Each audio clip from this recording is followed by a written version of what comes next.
Yeah, there are just so many weird myths out there about the Hebrew alphabet, the Jewish people. We'll refute some of them today. It's time for The Line of Fire with your host, activist, author, international speaker, and theologian, Dr. Michael Brown, your voice of moral, cultural, and spiritual revolution. Michael Brown is the director of the Coalition of Conscience and president of Fire School of Ministry. Get into The Line of Fire now by calling 866-34-TRUTH. That's 866-34-TRUTH. Here again is Dr. Michael Brown. If there's any way that you can get to computer or cell phone and turn on the live video stream, I'm going to try to illustrate something. I'll paint a word picture for you, but I'm going to try to illustrate something for you that if you can see it, it'll be great. If you can only listen now, you'll be able to watch it later. But we are live streaming on YouTube. Greetings to everyone watching, live streaming on Facebook, audio only. Greetings to everyone listening there, and to everyone all over Radio Land and listening on all kinds of other devices around America, around the world. Welcome to Thoroughly Jewish Thursday. Yeah, I want to dispel some myths, and I want to take a little more time to try to illustrate this myth about Hebrew pictographs having ongoing meaning in biblical interpretation. It is absolute ridiculous nonsense. I can say that with complete, total authority without any fear of being rebutted or refuted. And I'll illustrate that for you in a little while. I was prompted to bring this up again when I saw an utterly ridiculous post on our YouTube channel responding to the video that we posted about who are the 144,000 in the book of Revelation, the 7th chapter. And when I told the person what they wrote was utterly linguistic nonsense, they then came back with even more nonsense. Well, if I'd known this or that, complete, utter rubbish. And I urged them to quit while they were ahead, while they were behind, as much as they were quit before they got even further behind. So I want to talk about that and some other myths. Do you, do you know that there were times past in Jewish history that people believed in Christian communities and elsewhere that the reason that Jewish men covered their heads was to cover the horns? Yeah, Obviously a little yarmulke doesn't, but if you had a hat of some kind covering it, yeah, to cover the horns. We'll talk about some things, but if you have a question, any Jewish-related, Hebrew-related, Messianic prophecy-related, Israel-related question of any kind, phone lines are open. 866-348-7884. Before we get into any of that, let me start with a sober word here. As we are watching the ongoing charges against Judge Roy Moore, now charges against Senator Al Franken. Now, bodyguard has come forward, or his former Secret Service with Joe Biden, with horror stories from him, alleged. This is all alleged. And again, we don't want to downplay what someone who's been abused or victimized has to say. Some there's proof. I mean, people have admitted, like Al Franken admitted partially to guilt. Others are just allegations. But we're hearing more and more reports now, more Hollywood stars, and now reports of payments that were made within Congress to settle abuse cases and things like that. What's going to happen when things come to the surface? This is not a time to sit and gloat. If one of your political enemies or adversaries or ideological opponents or someone you don't like takes a fall, don't sit and gloat. Don't be so self-righteous. Good time to examine our own hearts. Good time to examine our own lives. And if you got some skeletons in the closet, get right. Make the thing right. Confess to whom you need to. Set the thing right. And if you're a follower of Jesus, things can be repented of, done rightly, restitution made where it needs to, and things can be under the blood, and you move forward and are a trophy of restoration and redemption.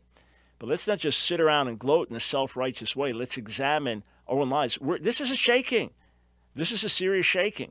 Is this part of the larger Trump phenomenon where everything gets shaken? Will your house stand? Will my house stand? Those are the questions to ask. We'll be right back.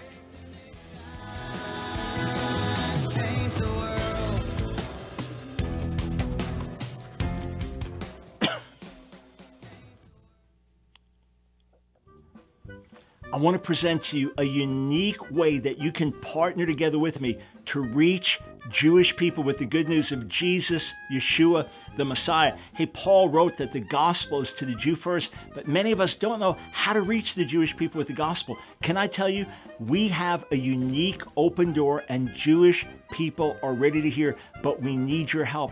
When I was in Israel recently, my last hour in Jerusalem, about a dozen different people came up to me and they wanted to thank me for the impact of our message. One Jewish woman came up to me, a believer in Jesus. She said, "You saved my son's life. He was falling away. He was getting pulled by other objections to Jesus. He read your material. He's back in the faith." A young man came up to me. He said he and his Orthodox Jewish friends, here he is, I mean, with the yarmulke, the head covering, the traditional Jewish outfit, he said he and his Jewish friends, his Orthodox friends, watch my debates with rabbis. A few years ago, I was able to lead a Holocaust survivor to faith in Jesus. He was a brilliant man, an atheist who had fled the Holocaust. He read my books on answering Jewish objections to Jesus, came to faith, led his wife to the Lord before they left this world. Friends, we have the resources. We have books ready to be translated in Hebrew to be distributed in Israel. We have our Real Messiah website, unique for reaching Jewish people, Orthodox Jews with the gospel, ready to be translated in Hebrew, ready to do internet campaigns to get into every home in Israel. Every cell phone in Israel can have this message, but we need your help. Every gift to our ministry will literally help us reach another Jewish person with the good news of Jesus the Messiah. Go to askdrbrown.org. AskDrBrown.org, and when you go there, we will partner together to bring salvation to Israel and the Jewish people. Together, we're making a great difference. Now is the time to reach the lost sheep of the house of Israel, to share in this end-time harvest of Jewish souls, and to find out how to receive this 2-DVD set, Predestination, Election, and the Will of God Debate. Go to AskDrBrown.org and click the TV banner.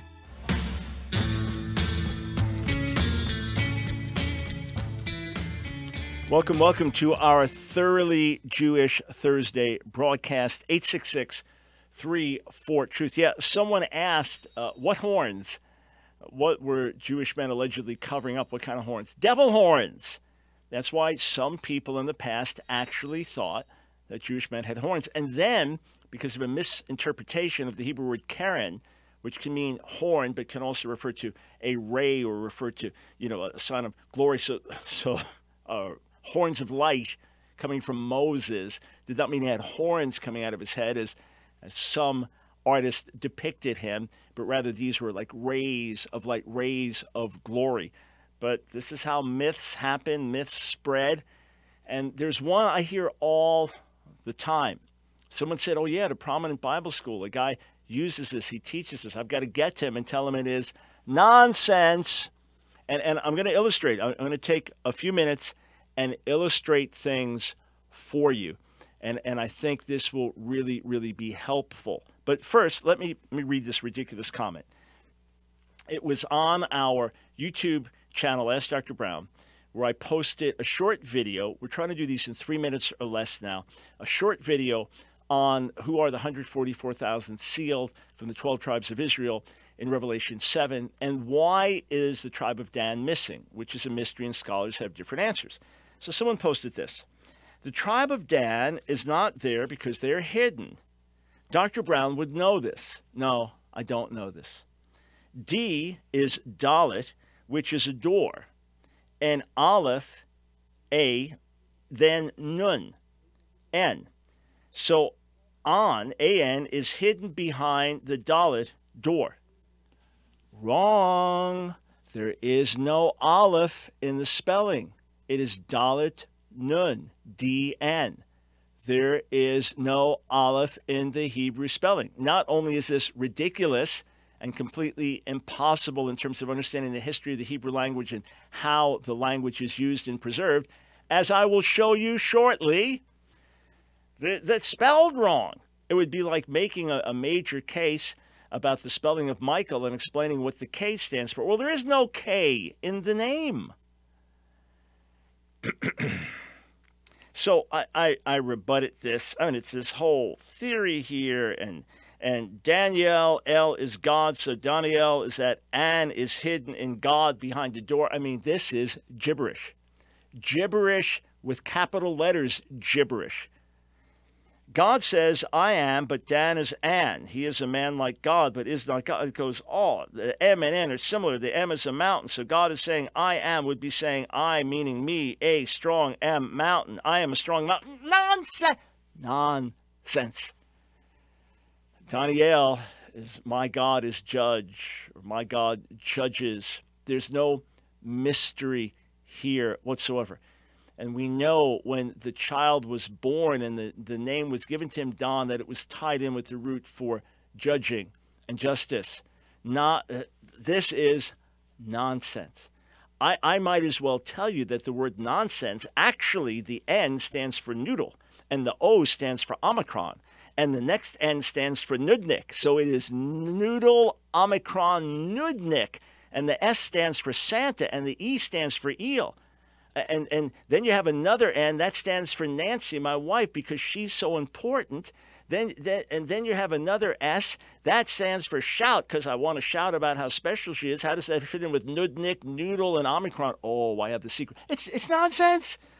So it's long post, okay? So I finally went on and said, no insult intended, but this argument is complete linguistic gibberish. Utter nonsense in terms of the Hebrew letters. To start with, Don is spelled without an aleph. Ugh. Your argument goes downhill from there, sad to say. So he writes back, or she writes back. Some people don't know how to quit. Some people don't realize this ran into a wall, a dead end. The response, you would be 100% correct if the alphabet came exclusively from Hebrew, which it does not. It came from both Greek and Hebrew. Aleph is Hebrew, but the English is alphabet, which alpha is Greek. Oh boy. Here is the deal. The Phoenicians developed the alphabet that was then borrowed by the Hebrews and borrowed by the Greeks, which is why the opening letters of the Hebrew alphabet are Aleph, Bet, Gimel, Dalet. And the opening letters of the Greek alphabet are alpha, beta, gamma, delta. And that's why it almost transfers exactly over to English through Latin, etc. A, B, C, D. Oh, now here's where it gets really bad. People now go back to the Hebrew Bible. And I'm going to illustrate this for you. I'm going to take a few minutes and lay it out. People go back to the Hebrew Bible. They say, well, Aleph was really ox head. B, the Bayit, Bait, those originally that had to do with a house. Dal had to do with a door, and Vav, wow, that was a hook, and they try to come up with meanings using these same 22 symbols to find hidden meanings in each of the words. It is absurd. It is crazy. It is bogus. It is a misuse of the Bible. It is no more accurate and relevant than what I just did with the word nonsense. Okay?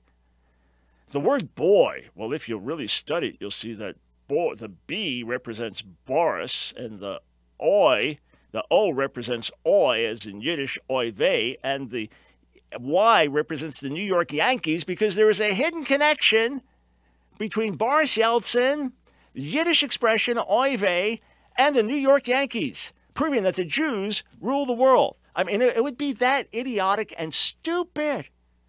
You say, Dr. Brown, you're getting worked up over this. For good reason. People are butchering the Bible and making up ridiculous things about the Bible with zero substance for it whatsoever.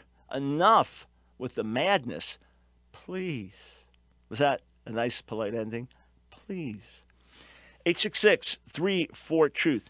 Let's get to some of your calls. We'll start with Lou in Greensboro, North Carolina. Welcome to the Line of Fire.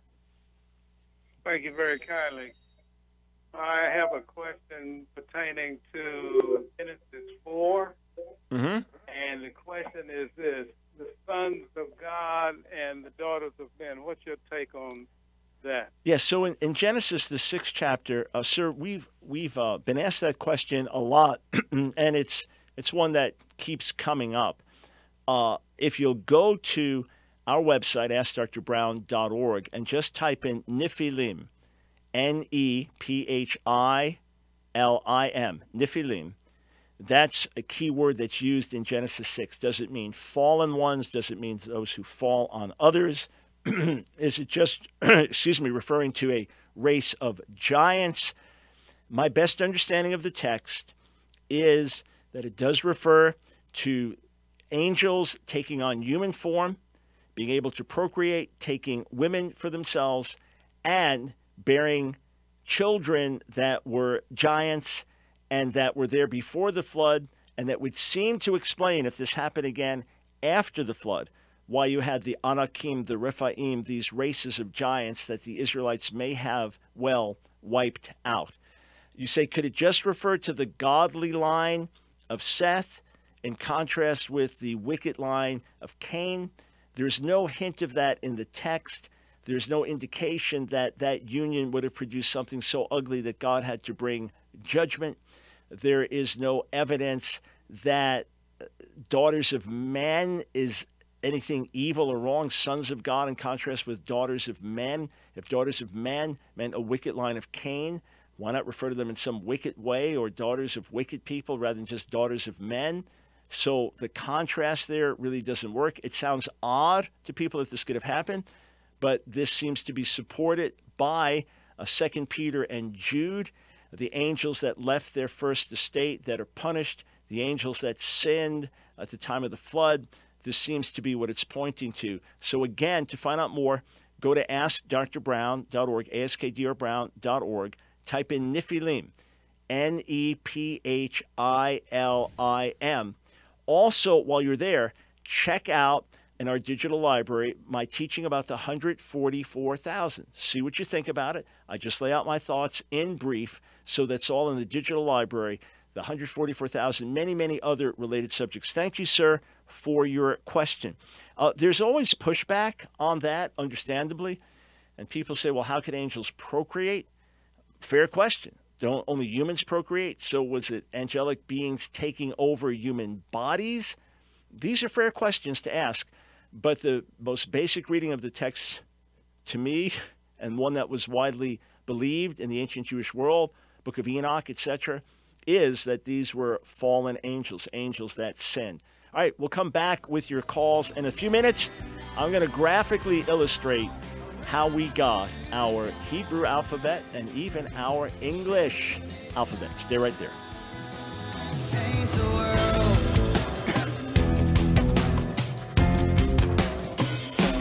Change the world. It's been a beautiful spring day in the suburbs of Pennsylvania on this Thursday, June 7th, 1961. You just got home from work and your wife's almost finished preparing one of her typically delicious dinners. Tonight is TV night and everybody's ready to enjoy Ozzie and Harriet and Leave It to Beaver. Of course, a live in-person show is incredible. Who could forget your family outing 2 weeks ago when you all drove into Manhattan and saw My Fair Lady on Broadway? But TV has its own unique appeal, especially with shows like Lassie and Andy Griffith and Walt Disney's Wonderful World of Color and Father Knows Best and the Flintstones. And they're all on at night so the whole family can enjoy them together. Well, on this lovely spring night, you're a bit more tired than you realize, fighting to stay awake through the current Beaver episode, even though it's a bit more suspenseful than normal. But this night, you doze off just before the end of the program, and when you wake up a few minutes later, everything's changed. Well, the TV's still there, except it's giant now, flat, hanging on a wall, exploding with colors, and instead of the smiling Cleaver family, it's... No, this can't be real. A nude couple going on their first date? What's happening? In a panic, you look for another channel, quickly figuring out how to use the newfangled remote control you now hold in your hands, but your eyes can't believe what you're seeing. Did I wake up in hell? But something else is different when you look around the room. You're the only one there. Your 15-year-old son is out with his best friend Robbie, who used to be called Robin, back when he was a girl, along with Robbie's 17-year-old brother. They went to see a new movie in the Hostel series where people are tortured to death and mutilated for fun, but hey, at least he's out of the house. It's better than playing Grand Theft Auto for 6 straight hours where your boy's raping women and killing cops on his video screen. Suddenly you wake up with a start. This was all a dream. With relief, you look around at your wonderful family smiling at their dad who fell asleep in the middle of TV night. and you think to yourself, thank God, this was only a bad dream. There's no way America or my family could ever look like that.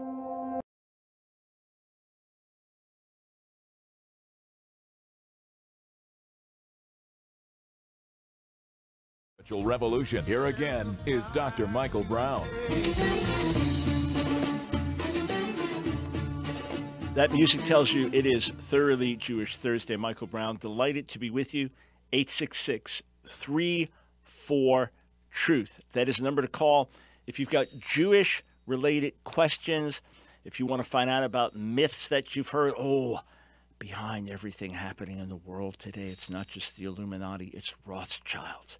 It's Jewish bankers, and they are underwriting all the evil in the world. They're people that really, really believe it.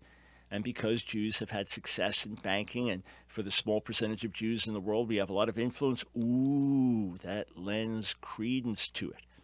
Do you know, I've read in years past that Jews were responsible for the spread of AIDS, that Jews controlled the Vatican. And some things are so crazy. I mean, how do I refute right now that I am not a Martian, an alien speaking to you on the airways with human powers, and that I've infiltrated the world all these years ago? I mean, how do I refute that to someone who actually believes this kind of nonsense? You know, how do you refute that there are not Jewish spirits from the past running the whole world? It'd be, I mean, people can believe all kinds of craziness. But for those who are thinking, please understand that more lies, more myths are constructed about the Jewish people than any other people. And our great weapon is truth, truth, truth. It may take time, but truth will triumph. 866-34-TRUTH. Let's go to Marcus in Glendale, California. Welcome to the Line of Fire. Hi, Dr. Brown.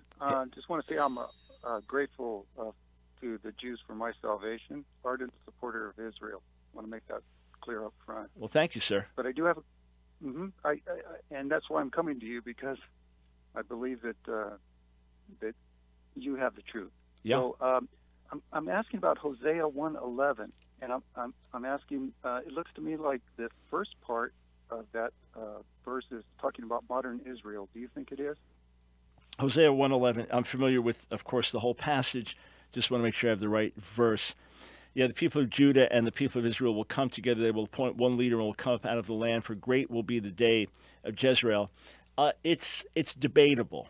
It's debatable. In context, Hosea was speaking about the scattering of northern Israel, about judgment that would come on Judah, and a day of restoration beyond anything that we've seen thus far. That's why some have thought, well, the return of the Jewish people to the land, to modern Israel, it's not really a divine restoration because it's not glorious enough. It's not spiritual enough. It was started, by atheists and communists and others, and how could it really be a divine regathering? And yet, we have other passages that say that the Jewish people will be returned to the land in unbelief. Preaching in the 1800s, Bishop J.C. Ryle said there will be a restoration of the Jewish people back to the land, and from what he could tell, they would come back to the land in unbelief first before turning to the Messiah. So has this happened yet? Maybe the early stages of it, but in terms of appointing one leader, coming up out of the land, great will be the day of Jezreel, it's still something to happen in the future. I would say things are in place for it to happen, but this is not yet happening, what's being described here. Could I just tell you why I asked that question? Please. Okay. It's because I recently found out that since 2000, the Knesset elects the president of Israel every 7 years. Mm-hmm. And I also did some more study and found out that there actually has been a Druze acting president for 2 weeks. In the year 2000, that happened. Mm-hmm. I'm concerned that at some point in the future, that because of political reasons, the Knesset may elect a non-Jew as their head. And I know that's forbidden in Torah. And Jesus when he was rejected by the Sanhedrin, like the official body, he said that he said if another comes in their own name, they will be received. So I'm concerned that a non-Jew of the worst kind may be put in place. I know that's totally hypothetical, but I understand, and there's some, looking at an Antichrist figure that will rule the world that Jewish people will embrace as well. So there's all kinds of theories about that. But as far as anything happening in this regard with the president in that role is symbolic. It's hardly the head of the nation in any way, and I don't see someone coming in from outside of Israel being appointed. So I appreciate the concern. I certainly don't see that prophesied there in Hosea 1:11. But thank you. Thank you for raising the question. 866-34-TRUTH. Let's go to Trey in Fort Morgan, Colorado. Welcome to the Line of Fire. Yeah, Dr. Brown, thanks for having me on. You're welcome. So question for you. I was reading in Numbers chapter 4 the other day and looking just at the numbers of the different branches of the Levites and the duties that they had been appointed to. Mm-hmm. And at the end of it, so there's roughly 8,500 of them that were to carry out those duties between those ages. And I guess just in my natural reasoning, I was coming to the conclusion it does not seem like there was very much for them to do with that many people. A lot of people standing around with the size of the tabernacle and the different tasks that they have. And I just thought that was an interesting dynamic, unless I'm missing something. I want to get your thoughts on that. Well, take a look at Leviticus chapter 10, all right? Take a look at Leviticus chapter 10 and notice verse 8, the Lord said to Aaron, you and your sons are not to drink wine, other fermented drink. Goes on. This is a lasting ordinance for the generations to come. Verse 10, so that you can distinguish between the holy and the common, between the unclean and the clean. And so you can teach the Israelites all the decrees the Lord has given them through Moses. Remember that the Levites, the priests, were involved in teaching the people as well. If you take a look in Deuteronomy chapter 17, Deuteronomy 17, it tells us, beginning in verse 8, if cases come before your courts that are too difficult for you to judge, whether bloodshed, lawsuits, or assaults, take them to the place the Lord your God will choose. Go to the Levitical priests and to the judge who was in office at that time. So they would also be teaching people. They would also be adjudicating cases. Remember, Moses set leaders over the people for 50s and hundreds and thousands to settle disputes. So they had a lot of other things to do. And then we know later on, for example, when we get to Luke's gospel, that there were shifts. There were times when they would be doing tabernacle ministry, and there are other things they would be doing in their local communities. So they were full-time in that regard. But were they all active at the tabernacle at the same time? It would seem not. It doesn't mean they weren't doing anything. But it's a great question to ask, though. Most people would read it and not even think about it. So I appreciate it. Very good. Thank you. All right. 866-348-7884. We come back. I'm going to go right back to the phone, so stay right where you are. And I'm going to get into a full-length explanation of the nonsense of saying the Hebrew letters today have pictographic meanings. They don't. They really don't. We'll be right back.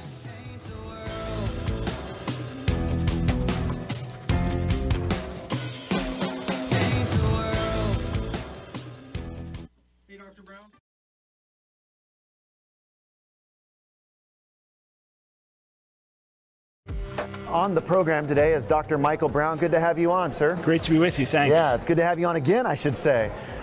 When it comes to this whole idea of the marriage crisis that we're in as a culture, should we capitulate at this time? I mean, what do you think our stance should be as a church as it relates to marriage? Yeah, this is not the time to capitulate or throw in the towel. This is the time to push back. The Supreme Court ruling on marriage, that's our Roe v. Wade moment. This is our wake-up call. Look, when the Roe v. Wade passed, there was tremendous hostility to the pro-life position in America. And we were told it's over. The younger generation embraced embraces abortion. Look at how things have radically changed. 1966, April, cover story, Time magazine, Is God Dead? 5 years later, June 1971, cover story, Time magazine, The Jesus Revolution. Things can turn on a dime. Things can turn radically. I believe that gay activism has within itself the seeds of self-destruction. Once you redefine marriage, you render it meaningless. The further this goes, the ones who are going to be standing are the ones who hold to marriage and family as God intended. So rather than this being the end of the culture wars, this is the wake-up call.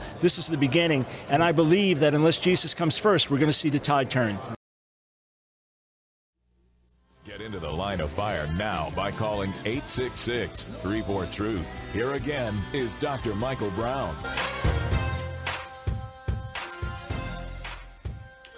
Thanks, friends, for joining us on The Line of Fire. This is Michael Brown. I am delighted to be with you. That music told you that it is Thoroughly Jewish Thursday. Did I say delighted to be with you? I'm delighted to be with you. With you. If you've got a Jewish-related question, this is the great day to call in. In a moment, I'm going to do my best to explain to you how pictographs became the alphabet that we use, not just the Hebrew alphabet, but the Greek alphabet and everything based on the Latin alphabet. So many of our languages around the world are European languages, largely based on this same script, which ultimately comes from pictographs. I'll explain that to you in a few minutes. First, your calls, and especially as we're debunking myths about Israel and the Jewish people. Let me tell you about one that's still alive and well. It is the blood libel, that every year at the time of Passover in particular, that Jews will kidnap.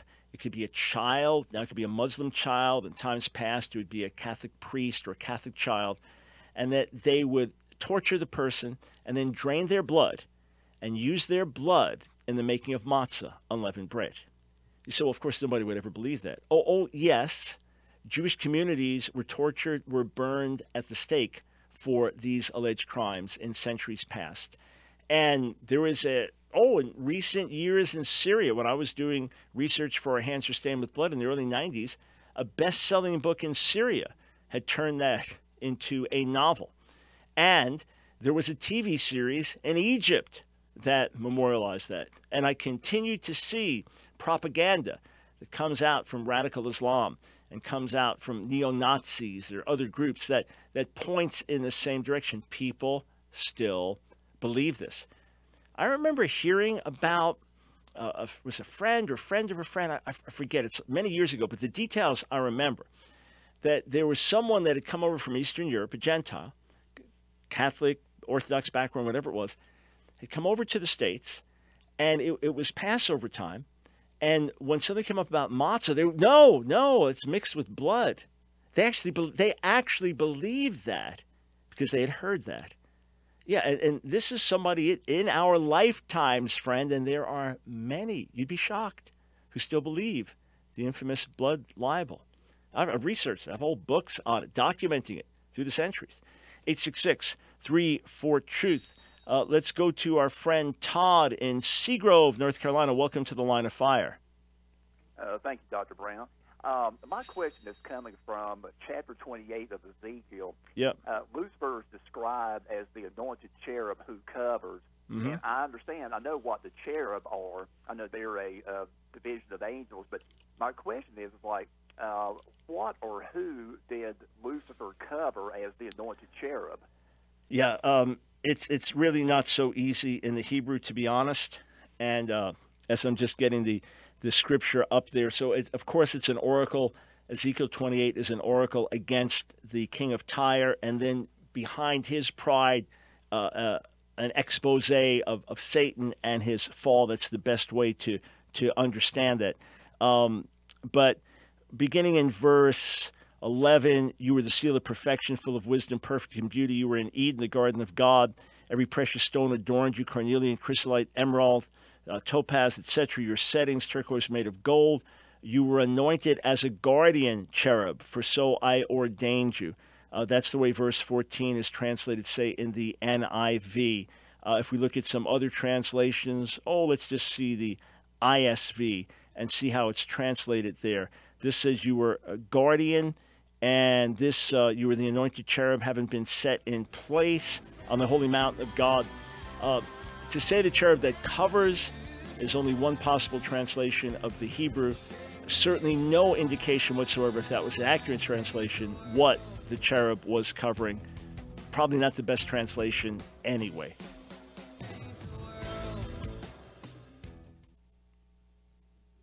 You don't on the program today is Dr. Michael Brown. Good to have you on, sir. It's great to be with you. Thanks. Yeah, it's good to have you on again, I should say. Social media feed, when it comes to this whole idea of the marriage crisis that we're in as a culture, should we capitulate at this time? I mean, what do you think our stance should be as a church as it relates to marriage? Yeah, this is not the time to capitulate or throw in the towel. This is the time to push back. The Supreme Court ruling on marriage, that's our Roe v. Wade moment. This is our wake-up call. Look, when Roe v. Wade passed, there was tremendous hostility to the pro-life position in America. And we were told it's over, the younger generation embraces abortion. Look at how things have radically changed. 1966, April, cover story, Time magazine, Is God Dead? 5 years later, June 1971, cover story, Time magazine, The Jesus Revolution.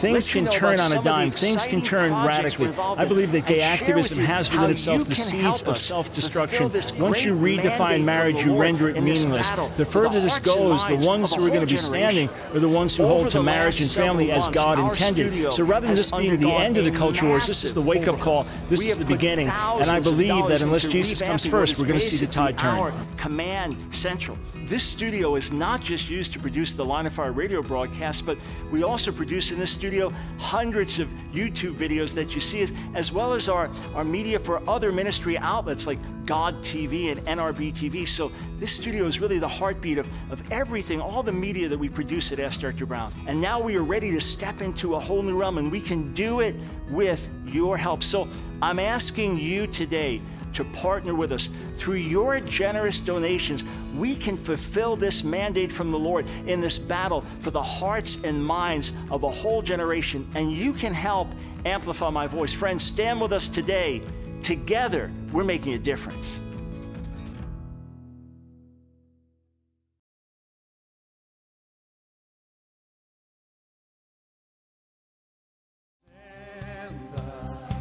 It's the Line of Fire with your host, Dr. Michael Brown. Get into the Line of Fire now by calling 866-34-TRUTH. Here again is Dr. Michael Brown.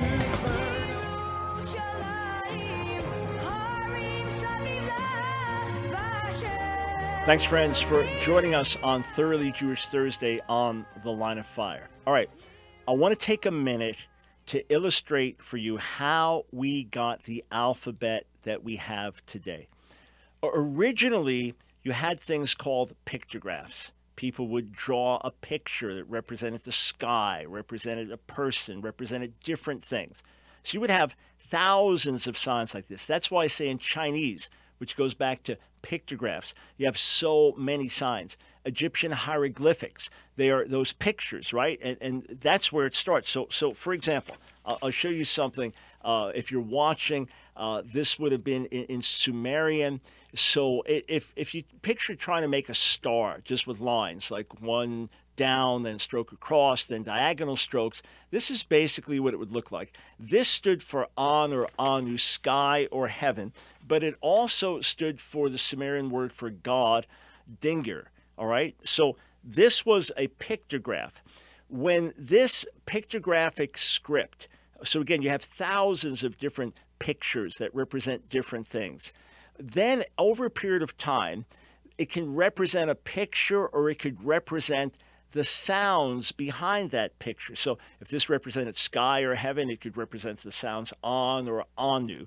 So you go from pictograph to syllabaries, all right? An alphabet is just letters, consonants, vowels, okay? But a syllabary, each thing represents not just, say, the letter B, but the sound B or boo or ba, okay? Or bo, something like that. So when the pictographs from the Sumerians were adapted by the Assyrians and the Babylonians in their language that we call Akkadian, they began to use this cuneiform. It's wedge-shaped. If you ever seen it, it looks like chickens, chicken feet. So they had adopted it so that For example, initially the star would look like these wedge shapes, just one going horizontally or 2 or 3 horizontally and one vertically. And then ultimately, basically one vertical, one horizontal with a little extra wedge on it. But in the Akkadian language, not only would this represent the sounds on or anu, but it could stand for dinger, God, or in Akkadian, ilu, God, all right, which would mean this, that the word following is a reference to a deity, that the word following speaks of a deity. Or it could be the word ilu, which was God in Akkadian, or anu, that sound, or it could be il, or it could be lu, or it could be on, or it could be nu. So that's complex. Oh yeah, of course it is. But just realize when it's your alphabet, you get used to it. In this case, a syllabary, which had over 600 different signs. So when you learn Akkadian, it's a tough language to learn. It was one of the more challenging, probably the most challenging language I learned in grad school. And it has 44,000 different variations depending on when you're looking at the script, but 600 different signs in a syllabary. So pictographs, that's drawing a picture. Okay, this looks like a man. This looks like a woman. This looks like a child. This looks like a goat. This looks like an ox. This looks like a horse. This looks like a star. This looks like the sun. And that's how you would communicate, and then it gets more sophisticated from there. Then you go from that to a syllabary. Instead of just pictures, what sounds do the pictures stand for? Let's simplify it. Instead of thousands, let's get it down to hundreds. And then ultimately, let's make an alphabet that covers all the basic sounds that we make. One letter can stand for a couple of sounds, like we have that in English, right? In the word garage, the word G, you have a hard G, G, and a soft G, J. The word circus, right, in English, you have a soft C, S, and a hard C, K, circus, but you're used to it because you spell it, right? And so in the same way, if I say this versus thank, the same TH, one sounds like the, and the other sounds like th. But we're used to it. It's natural for us. So the same way, when the alphabet was originally developed, and it's the one that the Hebrews and the Greeks borrowed, not necessarily every sound was represented by a different letter. Sometimes you'd have a couple different sounds represented by the same letter. So, for example, the Phoenicians developed the alphabet that was borrowed by the Hebrews, and that was borrowed by the Greeks. So the Aleph, the first letter of the alphabet, looked kind of like, for us now, the letter A on its side with the line through the top going a little bit longer. Now, it's interesting, in modern Hebrew script, and the way it's been written for many centuries, it got separated. So you have what looks like a backward C and then a line straight up next to it. But what does it go back to originally? Well, it goes back to originally an ox head. So here, if you picture the letter A, but make it more like a U, and then take that line and make it kind of curvy across the top, there you have the head with the horns coming out. So I just drew something where I put eyes in there to make it a little clearer. Or here's another version of an ox head. Just picture. Picture if you look at a longhorn, a Texas longhorn. Picture what that would look like. All right, so let's go back to this for a second. This ox head. Well, again, if you turn it this way, it's our letter A. All right, it's our letter A. So what happened? This alphabet was borrowed by the Hebrews, and it was then also borrowed by the Greeks. That's why the first letter of the Hebrew alphabet is Aleph, and the first letter of the Greek alphabet is Alpha, and ultimately we get through Latin and into English, A. And the second letter in Hebrew is Beit, which comes from Bayit, for house. And what is it in Greek? Beta. And what is it in English? B. So the Bayit, Beit, the second letter, came from something that looked like an enclosure, had to do with a house, an enclosure. And when you look at the original, you can see how it comes to be our letter B. Very easy connection. Okay, so what's the point of it? The point of it is simple. You cannot now reduce thousands and thousands of pictographs into a 22-letter alphabet and say, oh, you just now used 22 pictures to convey meanings. Ox head, house, door, hook. And what does each letter stand for? No. All it is the sounds associated with the picture. So aleph is an sound. It's a somewhat silent guttural. And bayit, bait, house is a b sound. And dalet, door is a d sound. They no longer mean door or ox head or house. When there are people now with this whole, you have to know the Paleo-Hebrew script. You think we don't all know the Paleo-Hebrew script? You think we didn't all learn that when we learned Hebrew, academic studies of Hebrew? When I was getting a bachelor's in Hebrew and a PhD in Near Eastern languages and literature, you think we didn't look at Paleo-Hebrew script and look at ancient inscriptions written in Paleo-Hebrew and like them, the Phoenician inscriptions, the other ancients? Of course we looked at all these things. And this is no secret. But the pictographic meaning was long lost. These are just sounds. And if you want to try to import pictographic meanings, then go back, get online, just search for meaning of Paleo-Hebrew letters. Then take that, say the ox head, that comes into English as A, all right? And B, that goes to house, comes in as house, B. And try to make sense of the English language then. Using no. Try to put a pictographic meaning on the English language. All right, when we say our ABCs, what we really mean is, well, ox head, house, and try to import that into English. It is idiocy. I don't care how sincere someone is. It is idiocy. And people are doing it with the Hebrew Bible. You could even get the dictionaries where, well, they'll show you each word and break it down for you and line by line. And now, okay, this is ox head, this is a power. God. It is dreaming. It is importing meanings that are completely foreign to the text. Say it once more. The pictographs were no longer pictographs. They had not been for centuries. When they were put in alphabetic form, they were just sounds. So they took the main consonantal sounds that they had, found other ways ultimately to represent vowels that developed as well, so that there would be used more and more certain letters to represent vowels. It's that simple. They are just sounds. That's all. They are just sounds. A is A and B is B, and aleph is aleph and bait is bait, and alpha is alpha and beta is beta. There is no hidden meaning in them. I implore you, trash this stuff. Tell all your friends, trash this stuff. It is utter nonsense and a great path for spiritual deception and weirdness. All right, we come back. We're going straight to your calls. So stay right there. Got a bunch of folks on hold. We'll get you on the other side of the break.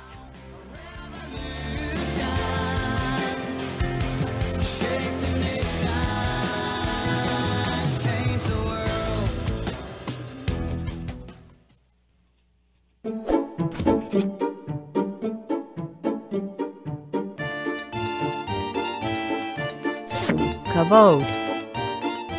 Kavod, glory, abundance, honor. All right, I've got to be candid with you.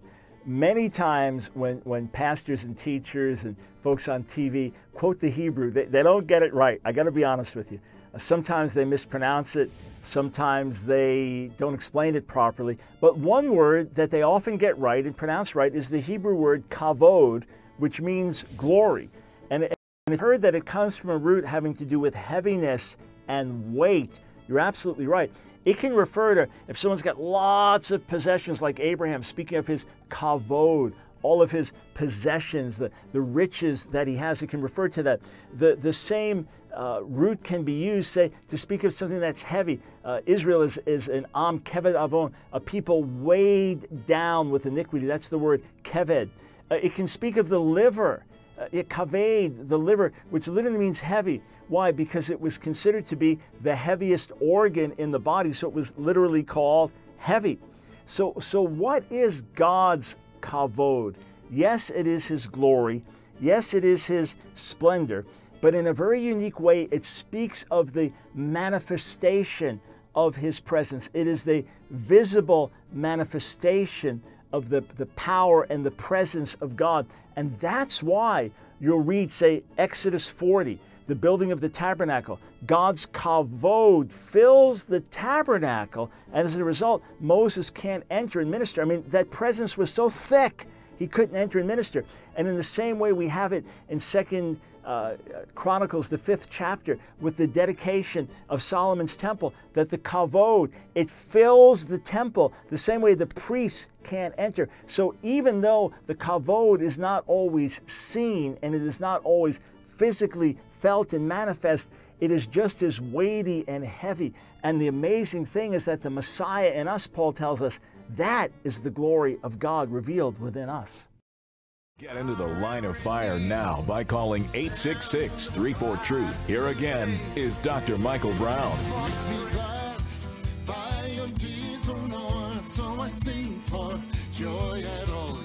Welcome to the Line of Fire. It's Thoroughly Jewish Thursday. Thanks for joining us. Hey, I just want to alert you to something. Everyone listening on radio, listening on our Facebook audio feed, I was actually holding up some pictures. We may do this with formal illustrations at another time, put out a separate video.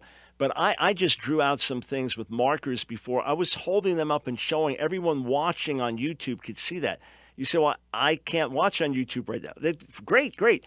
We'll post the whole show a little later today. It's on our YouTube channel. So that's Ask Dr. Brown, ASKDR Brown on YouTube. And we're doing this through your help. If you go to our GoFundMe page, so that is GoFundMe.com/Ask Dr. Brown Studio, Ask Dr. Brown Studio, GoFundMe.com/Ask Dr. Brown Studio. You'll find out what we're doing, and your gifts are helping us do so much more to convey everything we can in the clearest possible terms. So thank you for your partnership. On Facebook, Samuel asked, can I address the Black Hebrew Israelite movement? We've done several whole shows devoted to that with a special guest, in fact, that has been a great help and blessing to us. So if you'll just go to AskDrBrown.org and type in Hebrew Israelite or Black Hebrew, you'll find whole shows we've done on that, and we plan to do more. Raphael on YouTube, thanks for appreciating the channel. We are going for it. Peyton and Raleigh, I'm just going to answer your question quickly.